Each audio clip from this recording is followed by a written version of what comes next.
कोट गुलाम मोहम्मद लग लिंग कांडारींदड़ वाक़ियो पेश आयो आहे। कोट गुलाम मोहम्मद जे ढेंगाण बुरगड़ी पुलिस स्टेशन जी हद वारे ॻोठ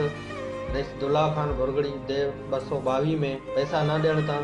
वेशी सिफ़त इंसान ऐं नाफ़रमान पुट मोहम्मद रहीम माछी कुआड़ियुनि जा सिधा वार करे पंहिंजे पीरसन पीउ 60 साला गुलाम मोहम्मद माछी खे बेदर्दी सां क़तल करण बाद फ़रार थी वियो आहे। तो हक़ीक़त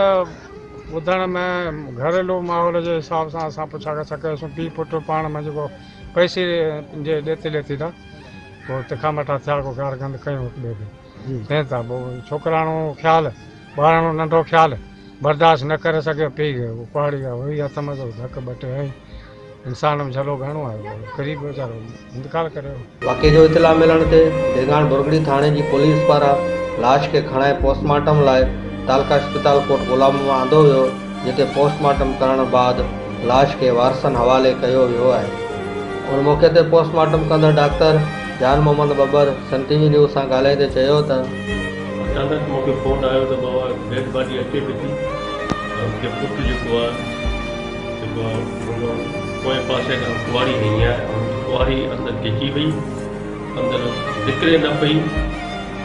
ऐं निकिरण खां पोइ हू ऑन स्पॉट ते हुनजो दिमाग़ जेको मिजाज़ो हुयो ब्रेन मैटर उहो ॿाहिरि निकिरी वियो ऐं सडन डेथ थी जे घर वारनि इहो ॿुधायो त असांखे पैसनि जे छोकिरे पैसा घुरिया पीउ खां पीउ न ॾियण जे करे हुन ॾकाया पैसा ॾेती मथे में 2 कुआड़ियूं पैसा न ॾियण ते नाफ़रमान पुट तां क़तल थी वियल पीरसन पीउ गुलाम मोहम्मद माछी जो क़तल केस बि पिणु अञा ताईं दाख़िल न थी सघियो आहे ऐं ॾोह में मुलवस जवाबदार पिणु अञा ताईं कानून जी गिरफ़्त में न अची सघियो आहे। कैमरामैन रमज़ान मंबरो सां गॾु जावेद कालरो सन टीवी न्यूज़ कोट गुलाम।